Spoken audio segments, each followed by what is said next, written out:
Saudações, amigos do Em Guarda. Muito bem. O caminho marcial, podemos dizer, ele tem um começo, tem uma origem. Mas o final, uma vez que entra nessa estrada, a gente não pode falar, cheguei a tal ponto, já sei tudo. Cheguei a tal ponto, cheguei ao final da caminhada. A jornada marcial, ela tem começo, mas não tem fim. Enquanto nós estamos aqui, a gente tem o que aprender, a gente tem o que treinar. Somos eternos discípulos. O Em Guarda recebe uma verdadeira guerreira marcial, que tem uma história, que tem exatamente esse começo. Agora a gente pergunta, para quando? Essa mulher não para nunca. O caminho dela é dentro da arte marcial e é um caminho eterno. Com muito prazer e muita honra, a mestra Velce Moreski. Bem-vinda, mestra. Oi, prazer. Tudo bem, mestra? Como vai? Por favor. Obrigada. Xixi, né? Xixini. Xixi. Oh, feitian canxê, mestra. Xixi.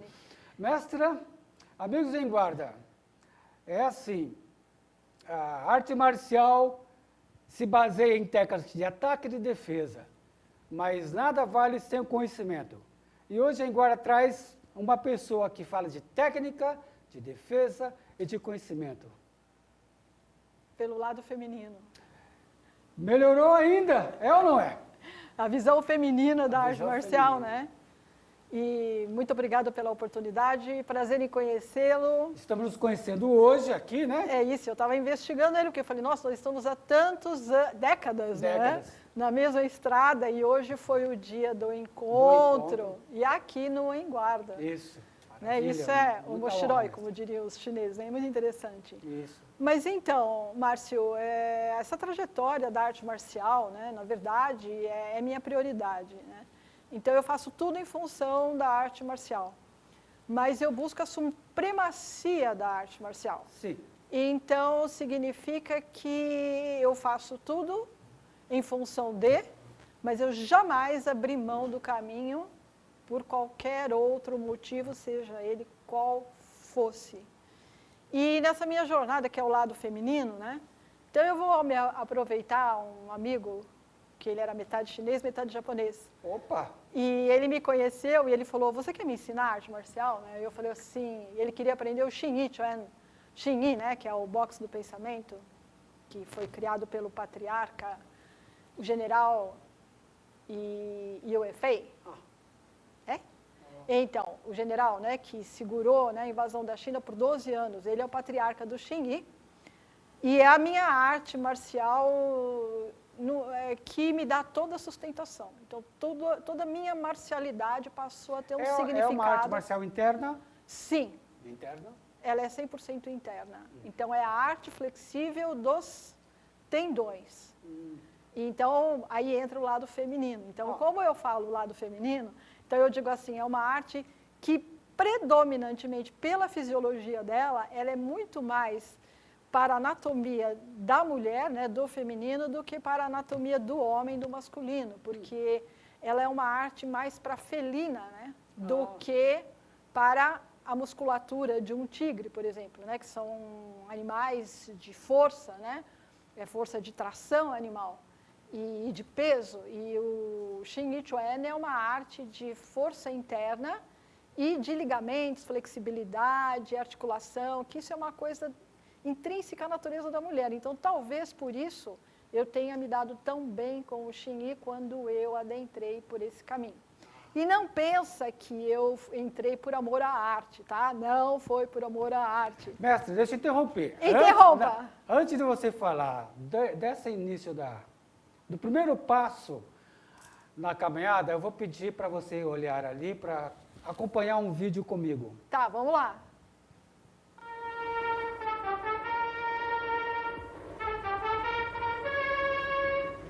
Mais forte do que as armas científicas atuais, supera o impossível, domina o mundo da quarta dimensão e luta pela paz e pela justiça do mundo.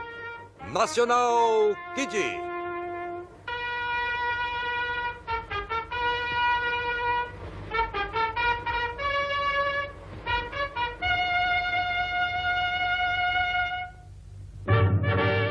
Versão brasileira, Emerson Camargo.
Na casa dos amiguinhos. E National Kid, todo mundo queria ser National Kid, né? Todo mundo queria ser. E a ser gente cantava as musiquinhas, né? Do nosso jeito, mas a gente cantava. Ai, que legal! Mas foi então, eu fiquei sabendo que esse foi seu primeiro herói. Ou não? Não, esse foi o herói que manifestou o meu lado japonês. Ah, sim, isso, no sentido... Foi meu lado japonês. Mas quem despertou o meu espírito para a esgrima foi Ivanhoé. Que era o cavaleiro justiceiro Ivanhoé, que até meu cachorro chamava Ivanhoé e tudo era Ivanhoé.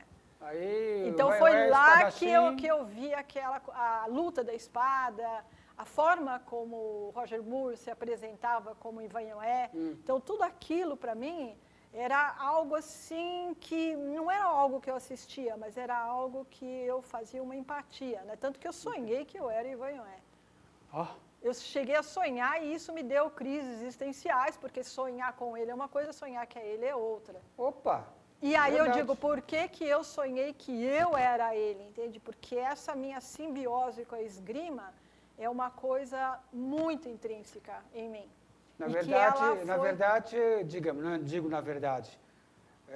suspeito que a ligação não é com o personagem, mas com a espada, né? Com a arma. Exatamente, com a espada que ele brandia e a forma como ele se expressava nos momentos dos combates. Então era esse o Ivanhoé que eu admirava e que tinha toda essa empatia, né? Mas eu não tinha organizado na minha cabeça, nas minhas ideias, porque eu era uma menina, eu devia ter uns 5, 6 anos.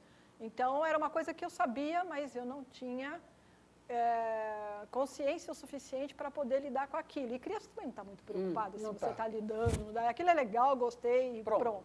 Acabou. E por aí vai, né? Mas o National Kid foi quem mexeu com o espírito mesmo, sabe? O espírito japonês. E foi um momento muito junto, né? Porque eu morei numa rua que tinha famílias japonesas, a escola que eu estudava, que era o Almirante Barroso, as minhas amigas eram todas descendentes de japoneses, elas eram todas Nisei. E meu pai falava, não tem brasileiro nessa escola, só tem japonês, porque quando eu trazia caderno de recordação, só recordação de japonesas, né?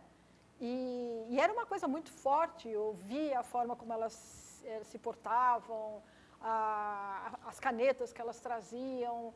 Não sei, eu só sei que eu surtei, entrei em crise, eu chorava, eu falava por que meu pai não é japonês, e meu pai falava, essa menina fala tanta bobagem, você não é japonês, por que não é japonês? E tal. E eram umas crises que eu tinha com uns 9, 10 anos, né? E desenho até hoje por causa de uma mangaka que eu conheci na terceira série, quando eu estava com 9 anos, eu acho, e ela era uma mangaka nata, e a professora mostrava os desenhos dela e foi aí que despertou, né? Eu falei, peraí, por que ela desenha e eu não desenho? Em 15 dias eu estava desenhando tanto quanto. Então, quando fala, você nasce com o dom, ou você tem que ficar treinando, e até, sabe, eu já discuti com como é que chama? Lá da Belas Artes, como é que é esses? Reitor. Eu discuti com o reitor, porque ele falou, você passa a vida inteira fazendo um monte de alho e cebola e uma pérola que sai. Eu falei, eu discordo de você. Não é assim. Se você tem a essência, você só vai fazer pérolas, não é um jogo de acerto. E eu discuti com ele isso, né? Porque ele estava dizendo uma coisa que não compactuava. Porque eu digo o quê? Você quer a arte da pintura, você tem que desenvolver o seu coração. Certo. Tem que desenvolver seu espírito. Porque espada é caminho duplo. É a espada e o pincel. Então, se você tem o pincel e não tem espada, é um pincel muito leve. Ele pode fazer quadros belíssimos, mas não tem força. E se você tem a espada e não tem o pincel, você vai dar movimentos muito brutos, muito pesado, e não tem a leveza do pincel para suavizar. E quando você não tem um equilíbrio entre o yin e o yang a 50%, você não tem a força.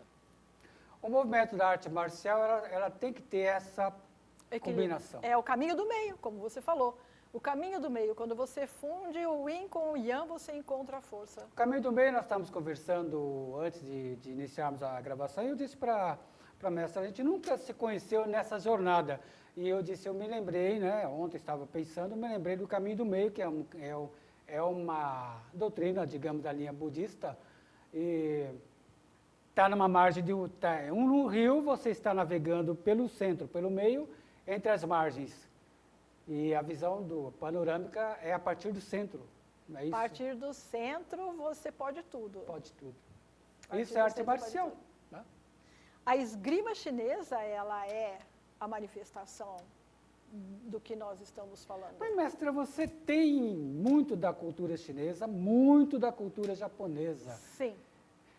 Onde está essa chave de liga um, liga o outro? Eu não desligo um para ligar o outro e vice-versa. Eu sou os dois juntos. É uma fusão. Por exemplo, você faz um tai chi, você usa os dois braços. Então, quando é o esquerdo, quando é o direito, não existe isso. É os dois em harmonia.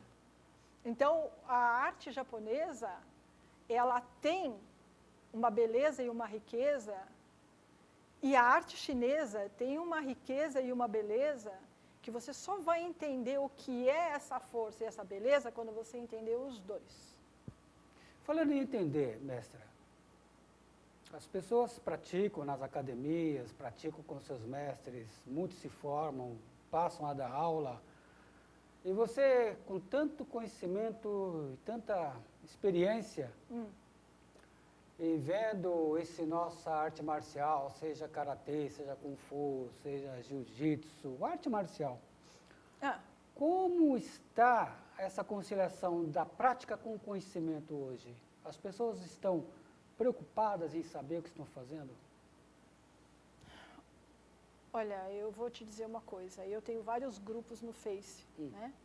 Então, tenho de taoísmo, tenho de vários segmentos, porque assim fica mais fácil, fica mais organizado atender a demanda das pessoas, né? O que as pessoas estão buscando. E todos eles têm um denominador comum, a maioria busca conhecimento.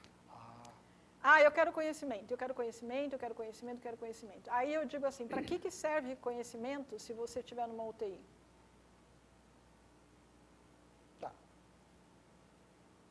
Ele vai salvar a sua vida? Então, quando você está no fio da espada entre a vida e a morte, o que serve ali?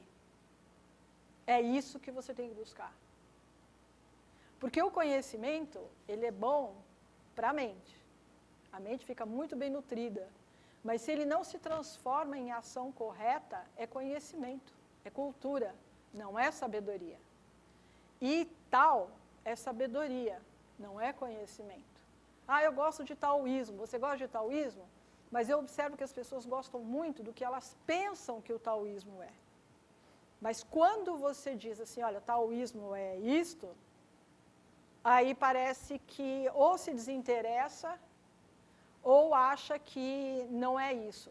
Então eu digo assim, a mentira, o fato de você acreditar nela, não torna ela uma verdade. Mas se você acredita na mentira, essa mentira pode passar a ser a sua realidade, porque a gente vive num mundo de reflexo do que você pensa. E esse é o dispositivo de perigo, né, que nós temos. Porque o mundo sempre vai confirmar o que você pensa. O The Secret não fala isso? Tem aí uma corrente do The Secret que diz assim, o céu está sempre conspirando a seu favor. O que você pensa, ele materializa. Você pensa errado, ele materializa errado. E aí você acredita que aquilo é uma realidade porque materializou e você fica preso infinitamente em uma superstição. Superstição, falta de conhecimento ou ausência de sabedoria, Ou, tendo tudo isso, não ter prática? Qual é a... Onde entra a prática? Não, eu digo assim, qual é o passo que a gente tem que ter, a gente tem que dar para não se perder, nem para um lado, nem para o outro? Nossa, muito boa essa sua pergunta, essa sua investigação, ela é fundamental no processo, porque é uma nota que eu venho teclando, sabe, tocando ela há muitos anos. Porque não adianta, se você não tem experiência, você não entende. Tentar entender o abstrato, sem viver o abstrato, você não vai ter compreensão. Diz, tal não pode ser dito. Tal que pode ser dito não é dito. Então, tal não pode ser ensinado, mas isso não significa em nenhum momento que você não possa compreender e não possa aprender. De que forma? Com as técnicas que os mestres iluminados da China deixaram de herança para as pessoas de nível intelectual não tão sofisticado e rebuscado como eles, pudesse compreender, né, a riqueza do Tao através da simplicidade. Aí vieram as artes, né, o Tai Chi, o Xingyi, o Bagua, a esgrima chinesa.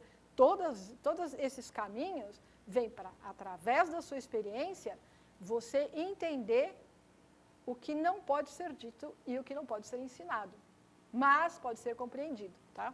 Então, é fundamental o processo dos treinamentos internos e das práticas internas, que é a força interna. Então, entenda a força interna. Você vê, a China todinha é força interna.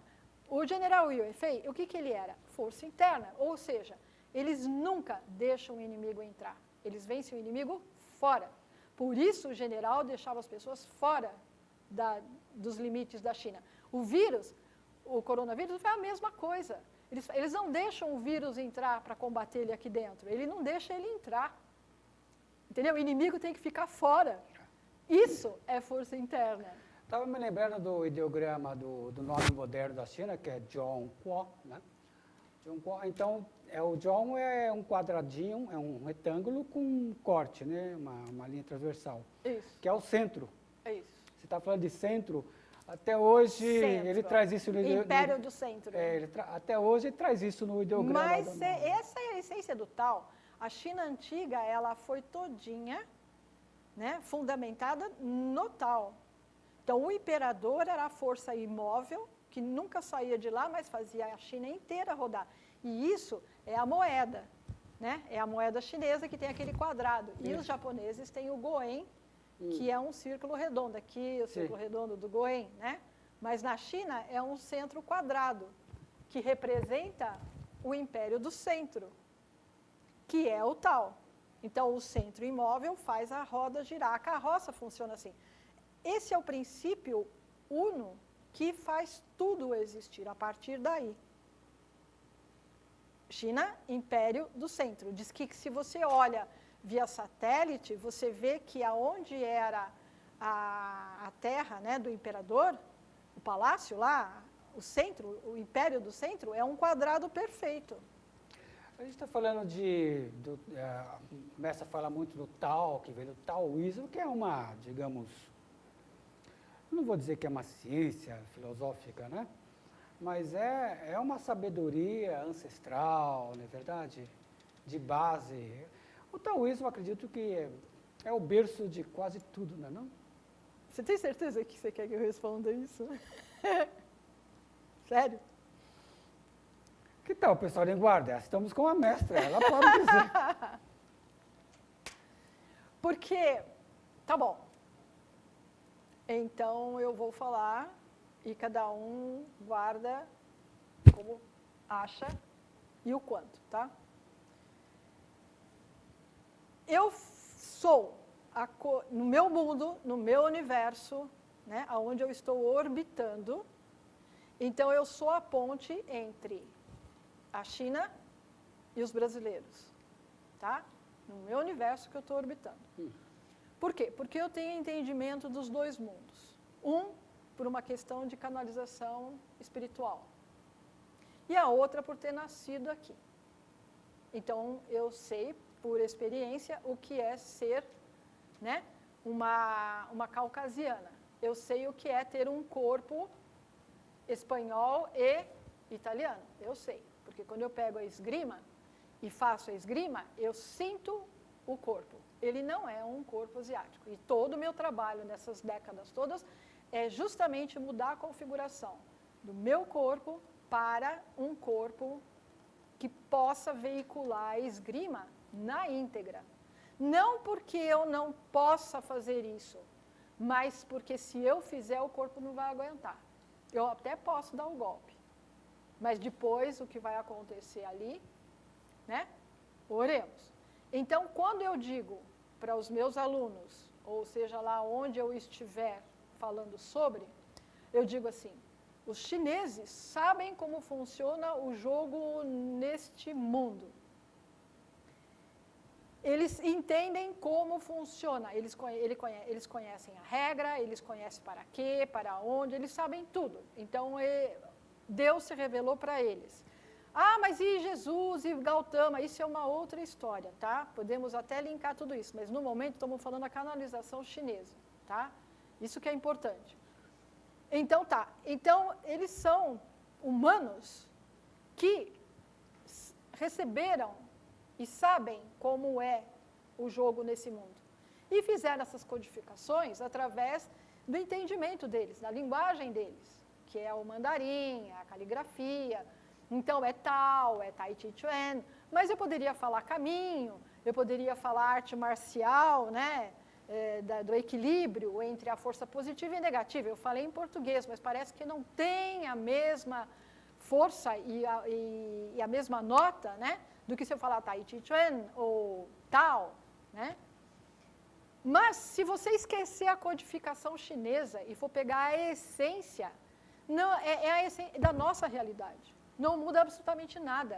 Então, quando alguém fala, é bonita essa filosofia, não é uma filosofia. É uma seita. Não, não é uma seita.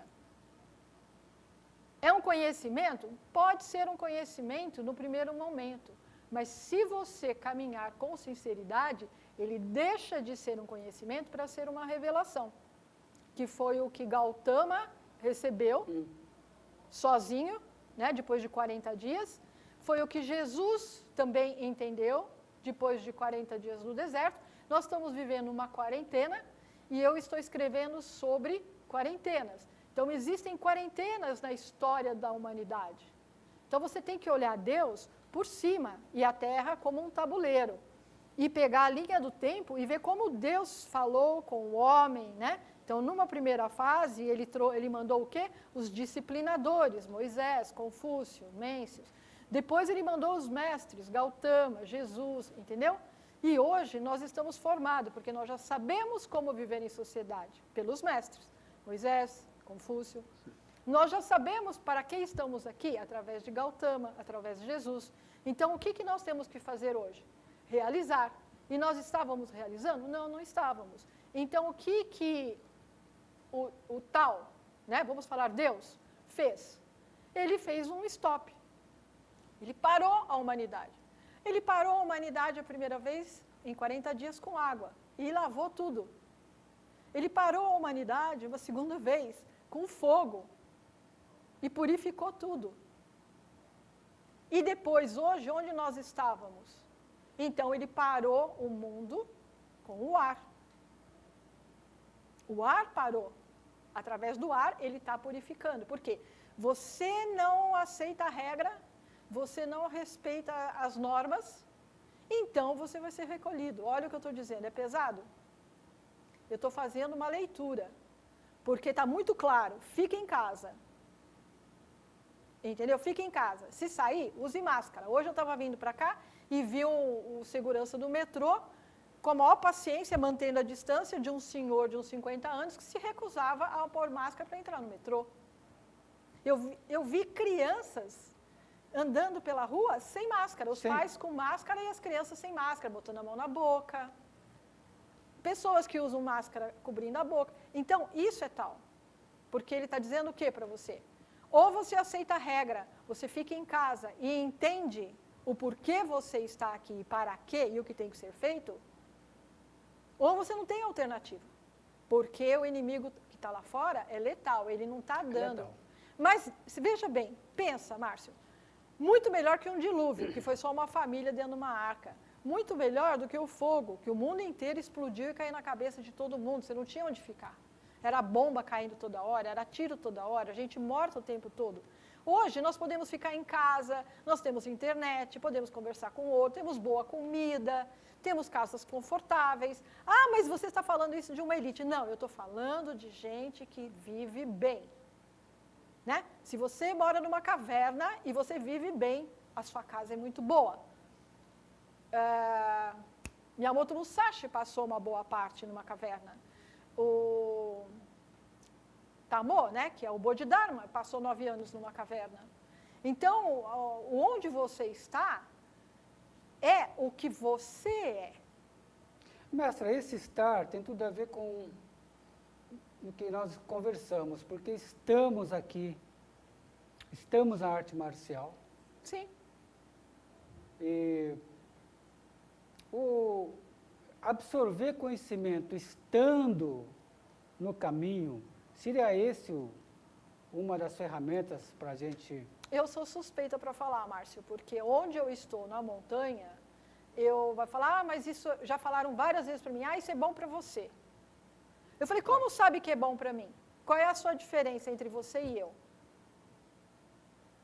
Né? Então. Porque o que eu estou fazendo é bom para a realidade humana. Você pode aceitar ou não, você pode querer fazer ou não. E isso vai fazer diferença lá na frente, na chegada, na reta de chegada.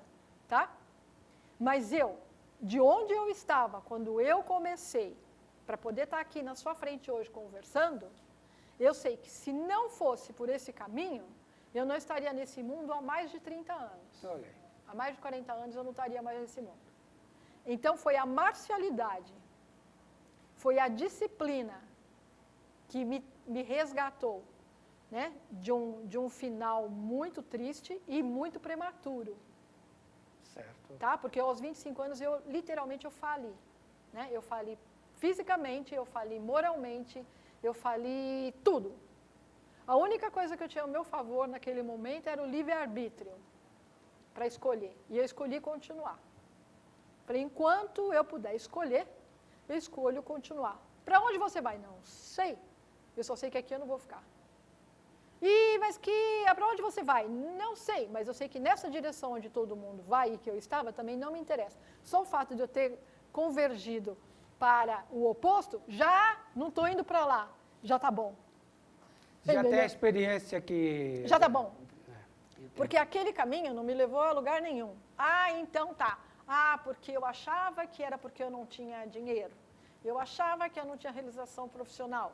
Eu achava que porque eu não estava no meu carro a 200 km por hora numa estrada no pôr do sol, sabe? Pirando nos Pink Floyd da vida. Não é Pink Floyd da vida não, hein? Porque Pink Floyd é Pink Floyd, pelo amor de Deus. Claro. Nossa, não. Para mim era, tá curtindo The Wall dentro do meu carro, 200 km por hora, em final de tarde, tudo aberto, meu carro parecia um aquário.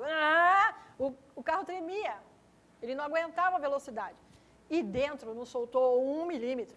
Eu tinha vencido a barreira do som fora, mas o problema não era fora, era dentro. Mas enquanto eu não fiz isso, eu pensava que era porque eu não estava, entendeu?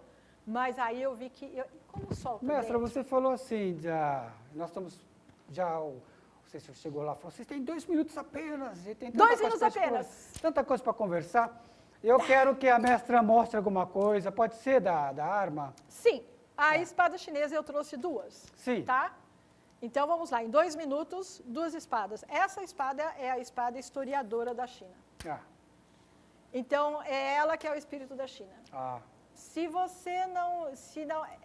Tem uma série, o Indomável, que explodiu no mundo todo, mas o sucesso dessa série é a espada chinesa.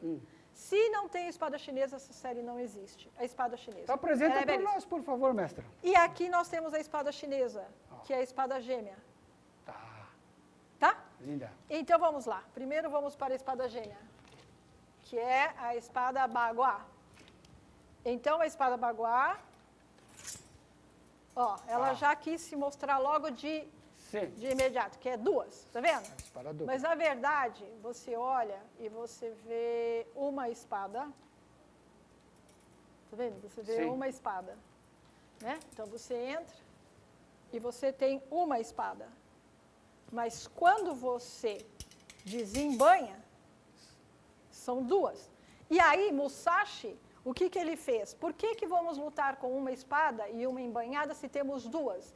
E foi aí que ele criou o Niten, que são as duas espadas. Então, ele usa a companheira na mão esquerda e na mão direita o katana. E aqui ele para o katana e entra. Então, isso é o Niten, que foi que Musashi, né, fez. Ok? Certo. Então, a espada baguá, ela é incrível porque você tem que movimentar as duas e as duas têm pingente e eles não podem embaraçar, tá? Porque se ele embaraçar, é as suas ideias que estão embaraçadas. Olha assim, tudo... Ok? E essa aqui é a espada nobre chinesa, né? Que é a historiadora. E tudo nela é tal. Não há nada nela que não seja tal.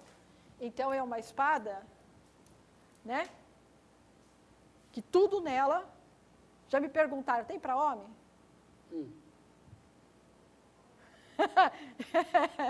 Tem para homem? Então, isso mostra que é uma espada muito eficiente. Por quê? Porque ela é uma espada que não levanta o seu espírito. Tanto que perguntaram se tem para homem. E esta é a estratégia e o espírito da espada chinesa. Porque você olha para ela, você se sente bem. Os movimentos, eles são muito bonitos. E essa espada, ela gosta de sair, ó. Tá vendo? Ela já estava saindo. Ô, mestre, onde nas redes sociais a mestre está atuando, está forte? Sim. Velzi Moreski. Velzi Moreski. Você também tem um trabalho com um grupo, não é isso? Sim. Tá. Eu tenho uma rede social, que é o rimplay.com. E lá Rimplay? é o rimplay.com. Aí depois você põe aí, Sim. Então, porque lá é o espaço para eu poder atender as pessoas em larga escala. Entendi. E já somos quase 1000 Rim gamers que estão dentro do Rimplay, mas em modo privê, tá? Agora, com a pandemia, como todo mundo está procurando algo que realmente responda, né, ou que atenda a sua expectativa online, então o Rimplay, a partir de agora, então ele passou a atender em larga escala no mundo. Mestra, É isso. eu espero contar com sua presença novamente aqui para continuar os ensinamentos. Isso, vamos continuar trocando também, né? Eu também quero conhecer um pouco de você. Opa! E quando é que você vai me dar essa honra? Agradeço muito, viu? Muito honrado, viu? Muito honrado. Eu quero Eterno ver. discípulo, viu, mestra? Amigos em guarda, muita honra. Apresentamos aqui a mestra Velci. Muito obrigado, mestra. Muito obrigado obrigada. mesmo. Amigos em guarda, saúde e paz.